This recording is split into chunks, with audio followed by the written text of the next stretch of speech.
I will be studying and they will be going to the clubs, going to the bars, you know what I'm saying? Like, I rather save that money to put in my savings account than going around for nothing, you know? No, I remember. I mean, I'm gonna cry.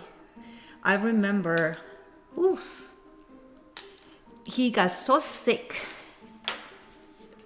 I just saw his face of just...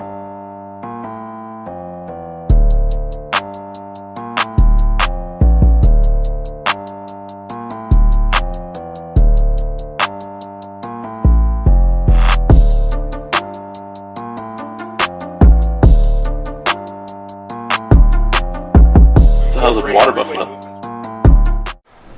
Hey, what's going on, guys? It is Old School Matt here. We are back with another Water Buffalo Training Method podcast. Today, we are joined by a special guest, my mother, Maria V. Nguyen. So without further ado, there's my mama. Hi, Matt. Super excited to join you on your podcast. First, congratulations. I just love every one of them and super excited to spend some time with you and just have a great conversation. Definitely. So without, saying too much about my mom is a lady of many different personalities, many different characters. She's been through a lot of stuff in her life.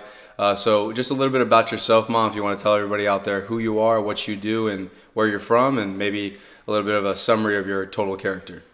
Sure. I am originally from Peru, was born there, Ica, Peru, a beautiful little city south of Lima, 4 hours south. Had a beautiful childhood with my beautiful father, who unfortunately passed away last year, and my beautiful mother that's still with us, and my sister. So it was really a beautiful, back in the 70s, life was very different back then. But absolutely love how I grew up and the love that my parents gave me in the family, surrounded by family. So absolutely beautiful. Definitely. So like I said, my mom came here from Peru many years ago, and she immigrated here during the early 90s. And late 80s, actually. Late 80s, okay. Mm-hmm. So she started her journey here in the USA during a time where it was a little bit like, I guess, a lot of opportunities. The American dream was still very prevalent. Mm-hmm. And I just wanted wanted to ask you, what did you think about the American dream, and how did that kind of fall into play for you as an immigrant here in the U.S.? Of course. I mean, I absolutely love this country. Like, I always have instilled that in you and your sister. America is the land of opportunity. Of course, I'm Peruvian by birth, but I feel in so many ways that my heart is with my American heritage now. We have to be grateful, for the land that gives you the opportunities. I guess that's one thing that Peru gave me, the love for the country. Peru is absolutely a country that instilled that since you're very little. So Peruvians are very proud of their heritage and their history and their love for their land and being appreciated for everything that you do. So I try to carry that here, and that's why I instill in you and Lauren, and I know you will continue to instill that future generations, the love for America, and such a beautiful country that really pretty much opened their arms for my father in his 50s moving to this country, and my mother with 3 young girls. And I truly believe that it's because of the beauty and the way Americans welcome immigrants, which I think is just absolutely unbelievable. I'm not a clear example of what could be. Yeah, definitely. I wanted to ask you this question too, because I feel like you have a lot of experience in terms of different types of cultures. Obviously, as an immigrant, mm-hmm. you experienced living in Peru, which means that you lived in a country that was maybe not as high class as the United States per se, and you had the ability to study in Brazil for a little while, and being married to somebody who's from a different culture, the Vietnamese culture, you got to experience a lot of different parts of the world, maybe without even having to travel there. Mm-hmm. What is your opinion, or how do you feel that the world has changed in terms of like Peru back then, and then I guess Brazil, and how things are a little bit different nowadays than they were before? Yeah, I mean, I think the world in itself has its challenges through history. You know, if you go back 1,000 years ago, there were different challenges. I think it's important to have the positive attitude, no matter what challenges you're living through. Obviously, back in the 70s, Peru was considered a third world country. You know, without the social media, things moved very slowly. News moved very slowly, but they were very objective. Now I feel that because of social media, everything runs so fast, and not necessarily truth, the truth. So it's very hard. So I always tell you guys, you and Lauren, that you have to really keep to your truth, keep to your values, and keep to what you know is your truth, because it's just so many things coming from all different parts. To your question of the different cultures that I have pretty much no live in, because my culture is the same no matter if I'm here in Peru or whatever. Even they're saying that we're going to be in space. Even if we get to space, I feel that that won't change, because as a person, that's who I am. Whatever I'm going to be, I'm not going to get influenced by anyone, and that's what I always teach you guys. You have to be true to yourself. Being married to someone from Vietnam, the culture is very different, but we're people. So no matter what, people's people. People in Peru, there's different, especially now, there's different backgrounds, there's different beliefs, but I believe that obviously your environment is important, but if you continue to keep true to yourself, the environment or what surrounds you is not going to change you. Definitely. I wanted to ask you another question too, because when you came to the United States, obviously it was a very big change in terms of what you did like on a day-to-day basis, because like when you lived in Peru, you were a little bit younger, and when you moved to the US, it was kind of like, you kind of just had to grow up a little bit more, I feel like. Or maybe you kind of like were in that, you moved here when you were like what, 23, 22, 23? No, I moved here when I was 17. Oh, okay. I didn't know Yeah. that. See, Yeah. you learn something new every day. Mm-hmm. But still, I mean, you're about to go to college, and it was going to be your experience. Well, real quick, because I don't even know. You moved here when you're 17, but I thought you went to college in Brazil. Yeah, because when I moved here, my father moved here first. The first time, okay. Yeah, and then I came in because my dream was always to go to the university, and because we had a student visa, I couldn't go. The university was almost, unachievable in the student visa, because what you pay as a U.S. citizen and what someone with a student visa pays like 4 times or 5 times higher. Yeah. And my parents were immigrants, so we didn't really have the means for it. So my parents decided that maybe I should go back to Peru and try to finish my university. But then I went back and I started business administration in my city. But then my mom got the visa to come here with my sisters, so the choice was for me to stay there by myself. And obviously, I did not like really living in Lima, which was the capital. The choice was to stay in Ica, but Ica was just such a small city that I just didn't feel that it was a good fit, especially after me living in the United States. So my mom and my dad had a great idea for me to move to Brazil, to go to the university there. And did you like that or not really? It was hard. It was hard because I went to live with a family that I never really knew.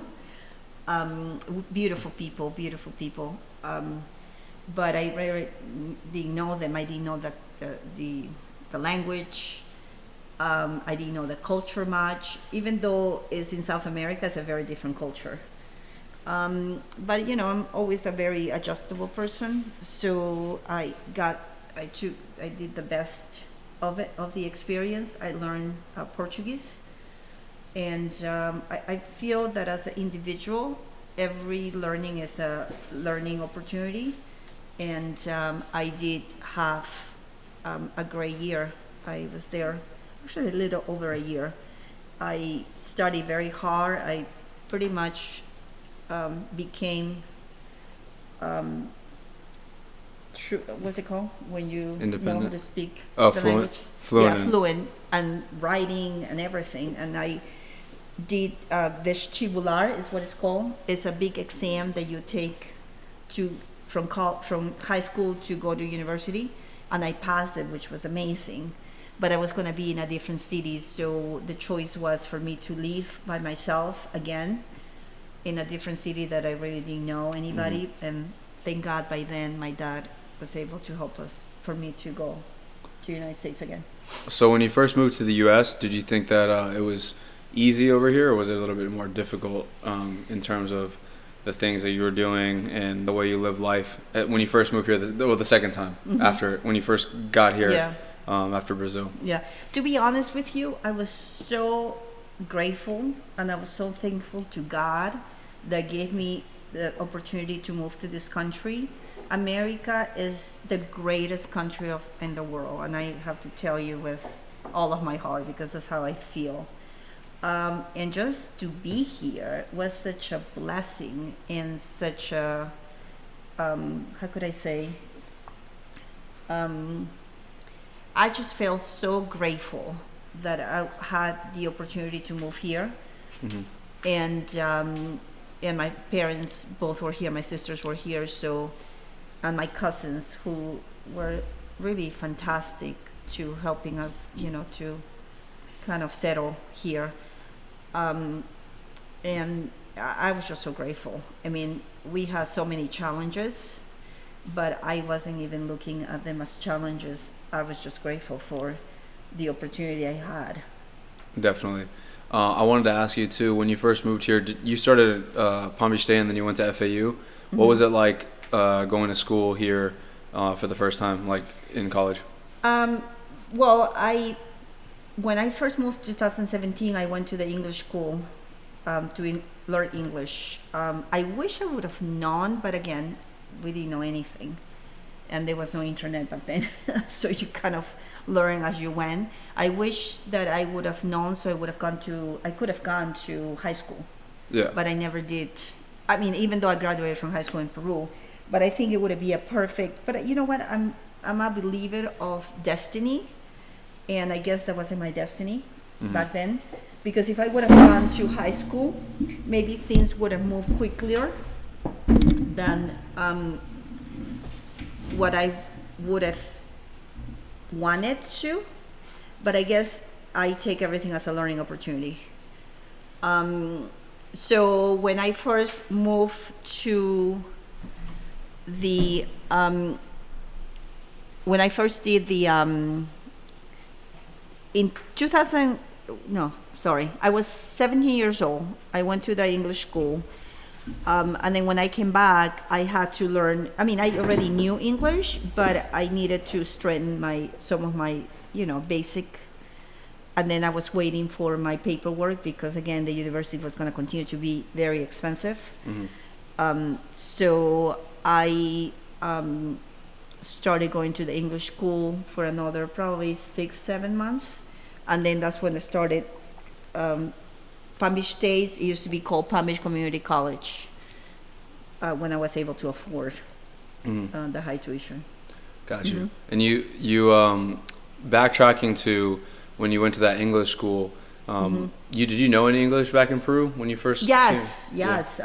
My mom was always so instrumental in us. I guess that's why I got it from, because that's what my grandpa was, into learning, into, bettering yourself.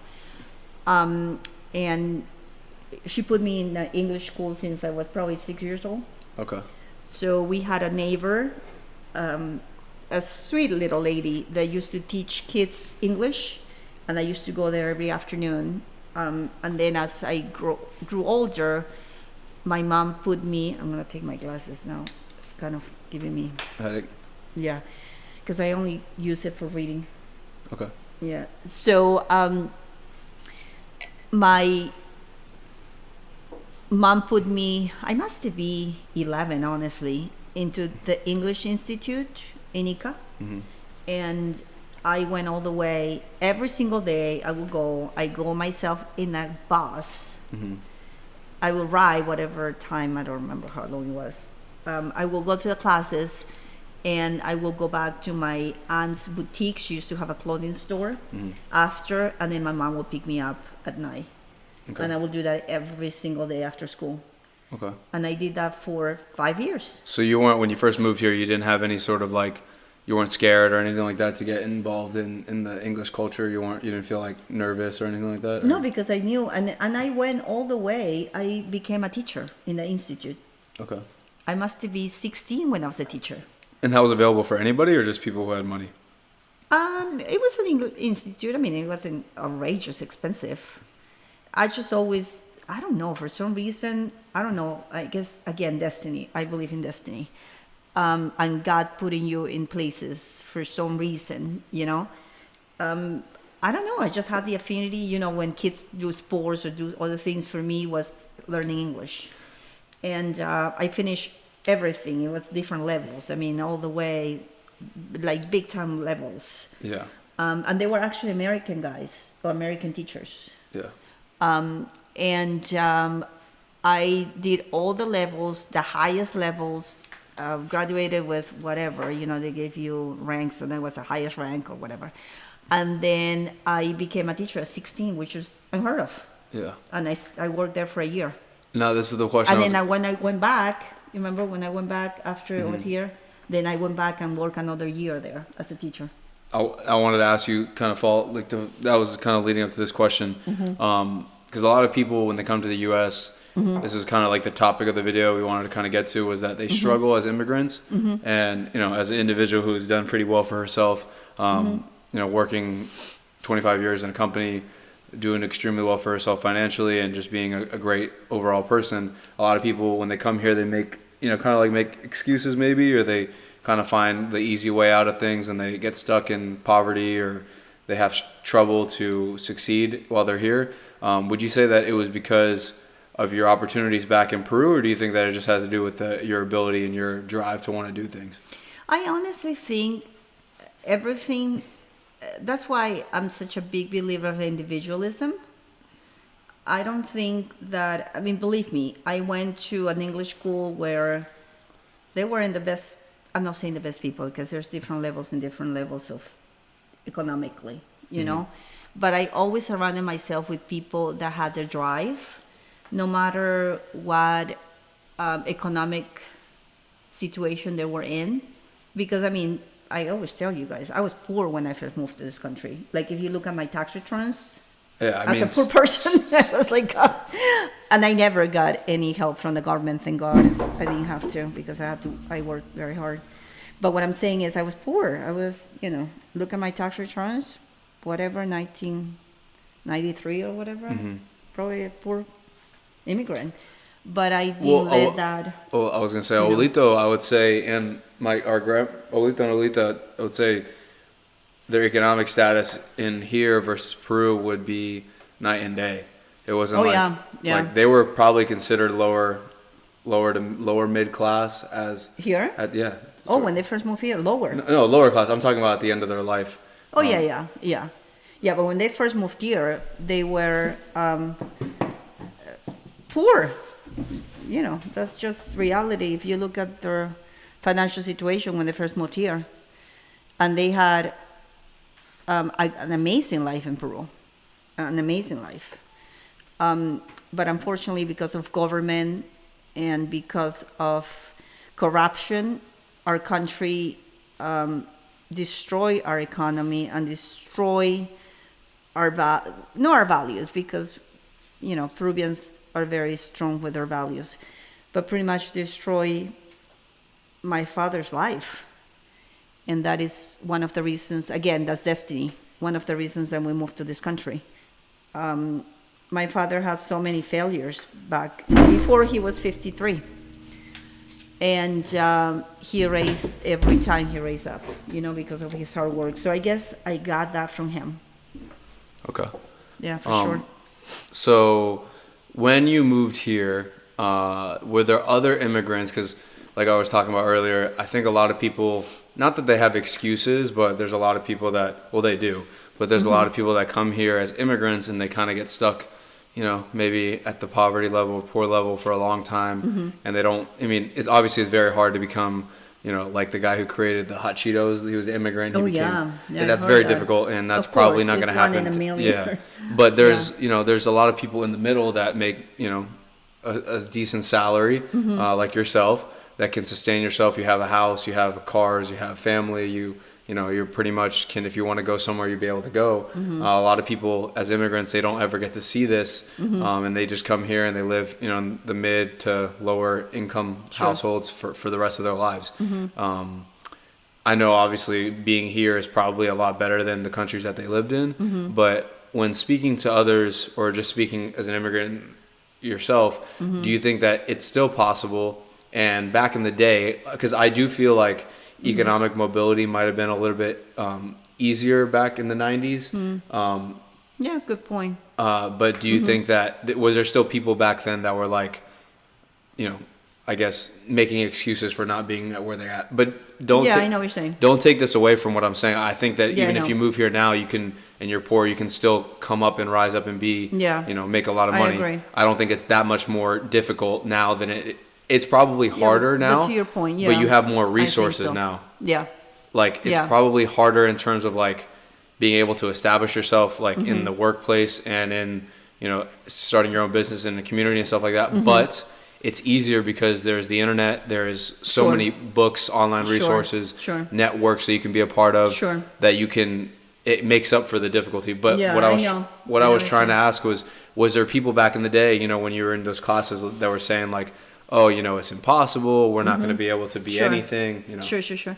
Yeah, I'm telling you, I went to, when I was learning English, there were kids in the same area that, in the same, school that were doing the GED, and they were poor, living in trailer homes, trailer parks, but again, I will be studying and they will be going to the clubs, going to the bars, you know what I'm saying? Like, I didn't want to do that because, and believe me, later in my 20s, I enjoy myself, absolutely. But back then, when I was 17, while they were doing all of that, I'm like, why would they even, like, perfect example. I didn't even go to the mall until later when I came back because I could have, but I rather save that money to put in my savings accounts than going around for nothing. You know what I'm saying? So you made your choices. And a lot of those people that started like me, I'm not sure if the choices that they made, allow them to succeed. Definitely. But again, you just have to have the drive. You have to have the drive and the determination that things are going to get better, and you have to have that positive attitude. To your point, maybe in the 90s, it was a little easier for an immigrant family to succeed because you have to also remember that cost of living was so much lower. For example, even in West Palm Beach, houses were relative to what you earn much lower. An immigrant person in West Palm Beach, almost not possible to get a house. You know what I'm saying? So that's the difference. So I do agree that it could be harder, a little bit harder, but at the same time, people have to make choices, and I just think sometimes when the government wants to give so many handouts, it's not good for the people. Yeah, I always say that. I've told you this before. Yeah, I always say that. I wanted to backtrack really quick on something that you said when you were talking about people and making choices, and I kind of made a connection the other day. We were at the house. I'm not going to say who it is, but it was just somebody, or it was somebody that was, I don't know if it was at the house, but it was somebody saying how they were like, you know, they can't choose who they fall in love with.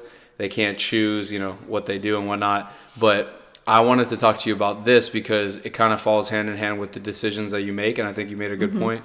You know, like sometimes people say like, well, I have to go out, or I have to go have fun, or I have to do this, I have to do that. I want to hear your take. Like, is people's success directly linked to their actions, or is it all by chance as well?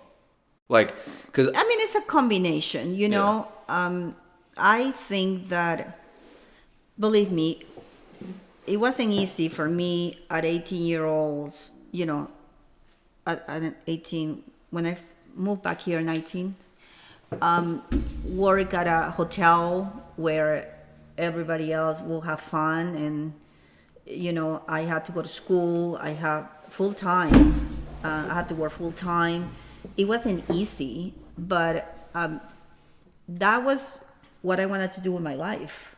So what sometimes surprises me is people that say, oh my God, you know, I can't stand this job, I have to leave. And then they leave, and then they pay the consequences because they didn't stick it out, you know? And I just feel that it's the choices that you make that is going to determine the future you're going to have. It's not the government, it's not the neighbor, it's not your family, it's you. Definitely.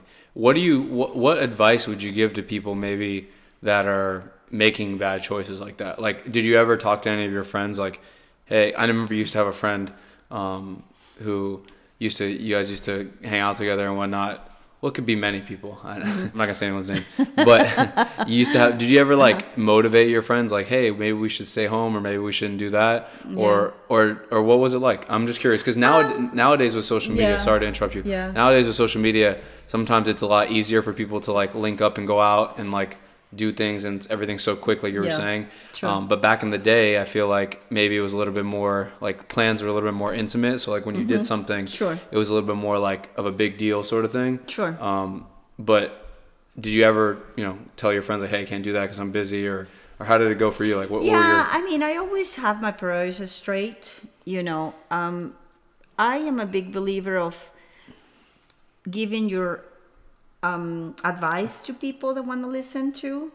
I will give my advice, but then you kind of get the vibe when they don't want to hear your advice. So if that ever happens, then unless it's you and Lauren, I'll keep giving you advice. But anybody else, if they don't want to hear it, then that would be the end of me giving it that. You know what I'm saying? Like, I will only take my time with people that really want to, always open to my feedback. Yeah.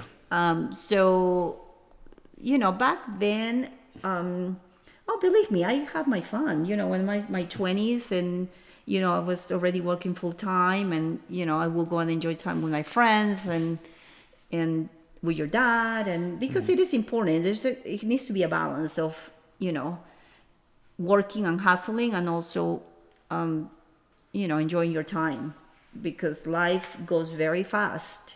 And you have to enjoy the process, also the moments. You know, You cannot just hustle, and you're not gonna wait until you're old to enjoy. You know. For sure. What do you say to maybe those people that were immigrants that maybe didn't get to where they wanted to be? Do you think that it was all by chance, or do you think that, you know? I think also another factor comes into play is being smart, and like obviously have not like intellectually, but like making moves in certain times, like being strategical with what you do. Like, you can work as hard as you want, but if you're not smart about what you're working with, you could run yourself into the ground. You can continue the same job. Yeah. So, like, you know, what would you say to those who, like, why would you say those didn't make it? Do you think it's all just because, you know, combination of things, or what would you kind of put that to? Do you think that do you feel for them in a way? Because many immigrants, I would say, you know, anyone who came here from a different country, who established themselves, has a house, family, kids, a decent job that can pay them, you know, money. They can live life, basically. It's pretty sustainable, has done their job coming here. Obviously, anything extra is awesome. But what would be your reasoning, or what would you think to those immigrants maybe that did not make it, per se? I honestly think that happiness comes in different, you know, ways. It doesn't mean the amount of money that you have, you know. I know that a lot of immigrants, if they have fulfilled their dreams, it doesn't have to be monetary. You know, from an immigrant could be to be homeowners, and you don't have to be the richest of the richest, but happiness come in different. I feel that immigrants are more thankful, you know, because they know what life was like before they got to this country, and they know how fortunate and blessed they are. Because believe me, we didn't leave our countries because our country was amazing. You know what I'm saying? We left our country. My parents left Peru when the height of the terrorism. It was awful. I saw cars blow up in the streets. Tell us about that a little bit. Yeah, it was awful. So what was that? What was that like? It was terrible. It was terrible. My father lost his business.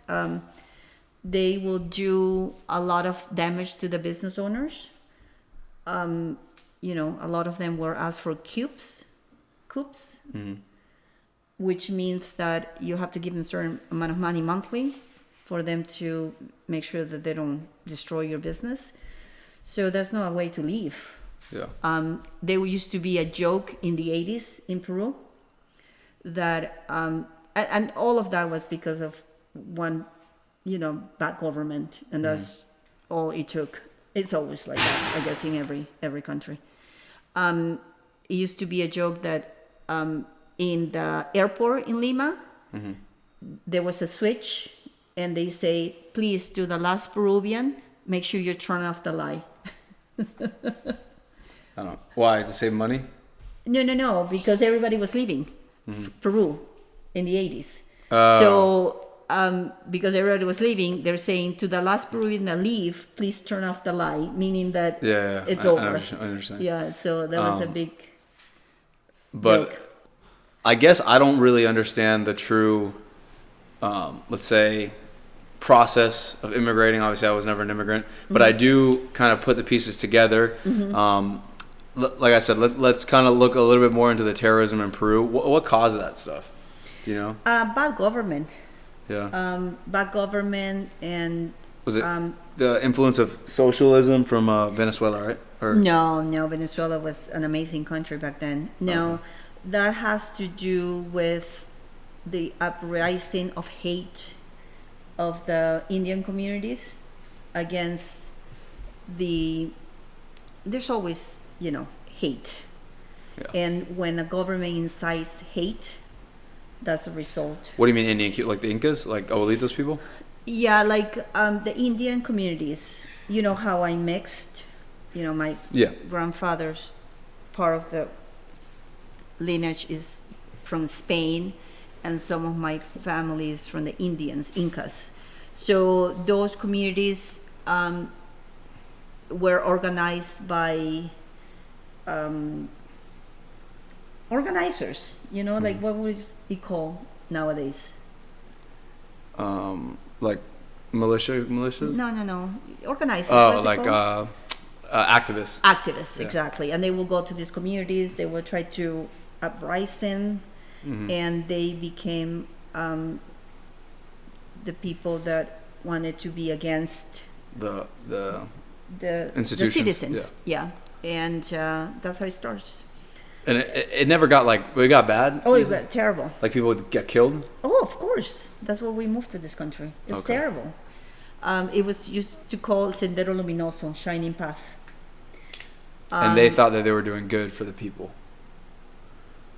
When there is chaos and when there is no law and order, like in your home, if you don't have law and order in your home, everything's going to fall apart. So that's exactly what happened to a country that doesn't have those, and doesn't have the values, and doesn't have God. Yeah. That's exactly what happened.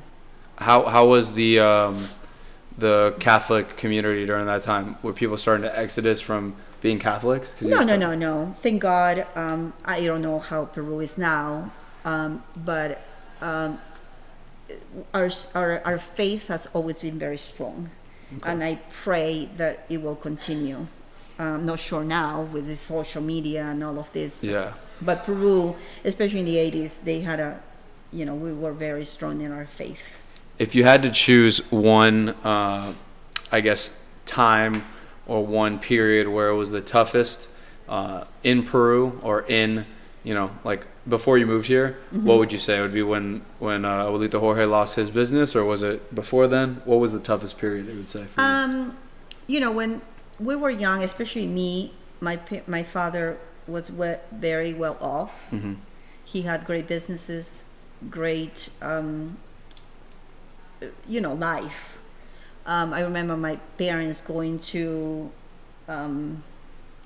social events every single weekend at the country clubs. Actually, one country club because we had only one. I would say when I started to turn probably 13, 14, that's when the terrorism started and the economic, it was harder and harder, and it was hard. Definitely. My mom had to work very hard. My dad, I saw him many times, and my dad was amazing that he will never tell us, but I would know that he was really desperate and stressed out because of his businesses not doing well and bills that I'm pretty sure he had to pay. Not as much here because in Peru it's a lot of different bills. How so? But it's still. How is it different? Because back then, now it's different. Now they all have credit. Back then you didn't buy much in credit. You either had the cash to buy it or you didn't. So you didn't really have bills. But now I heard that Peru is the same as here. Now you have credits and all of that. But back then, if you didn't buy a car with cash, then you didn't buy a car. Gotcha. Yeah. So yeah, it was tough. It was tough to see them. And then when they separated, and my mom, my dad separated for a year. My mom stayed. Tell them not like divorced. Oh no, because my dad had to come here. My cousin had a ice cream business, and he went to visit us, and he said, Uncle, Tio, great Tio Chino, what we call him. He said, you should come with us. Carlos, my cousin, was already here too. Okay. And he said, you should come over and maybe we can help you establish yourself. And that's when he moved here by himself. And then I moved a few months after with him because I really wanted to go to school here. Definitely. I want to, because we're gonna do this twice. So we're gonna continue a little bit longer. We're gonna do another part more about when she came here. But I want to go back to a little bit more to Peru. Let's go back to, like I said, the terrorism part and all that stuff. Tell me about what was the one thing that made Abuelito and Abuelita move here, because it was one story and that was a specific thing that kind of made them push them to come here. Yeah, they were into the clams business. That was one of the last things that they did. So my father and investors, because he always have investors, got this big but ocean, I guess. They were raising clams, and people were doing that and making a lot of money. So my father pretty much put everything there, everything that he had, because it was pretty much like a guarantee business. And it took a few months or whatever it took, I don't know how long. And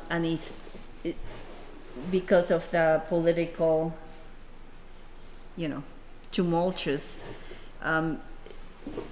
it seems like they never really knew who or what, but something was dumped in the ocean that killed all those businesses in one night. Yeah. What was the equivalent in terms of money you think I you have invested? no idea, but it was everything for my parents. You think it was more than like $100,000? I honestly don't know. But it was just, a lot for them. And my dad was just, very...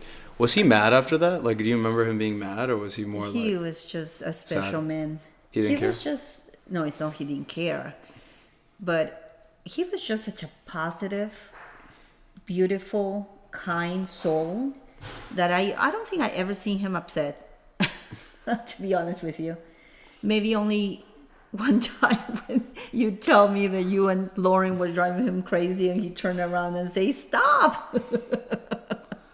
You must be 8 and Lauren 6 or whatever. So he didn't. You don't remember how old were you when that happened? Like 14, 15? No, I remember. I mean, I'm gonna cry. I remember. Oof. Oh goodness. Ooh, I think I was gonna cry. But I remember he got so sick of stress, I guess, that you remember he used to wear those things that you have upstairs that he gave you one, the rope. No, his rope. Yeah. At night, so he will always wear it at night. And I remember because my parents never, I tell you guys everything. They never told us anything. Yeah. And I remember him sitting in the bed and just sitting down in his robe and just, I just saw his face of just like, oh my God. And I'm thinking back, it was probably him, saying, what am I going to do? It's all gone. How long after that did you guys move And here? my mom was,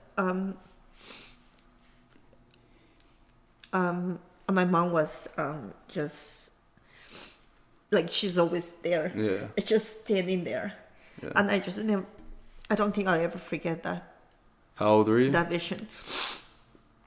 I must be already 16. Yeah, because my dad moved right after, and he was 17. But remember, he was also, always, the terrorism had already done a lot to them and his business, Yeah. They were always asking for money or cubes or whatever. So he already went through all of that, but he never really told me that story. I wish I would have asked him, but he never did. So Yeah. Well, yeah. after that is when you guys decided you guys wanted to move here?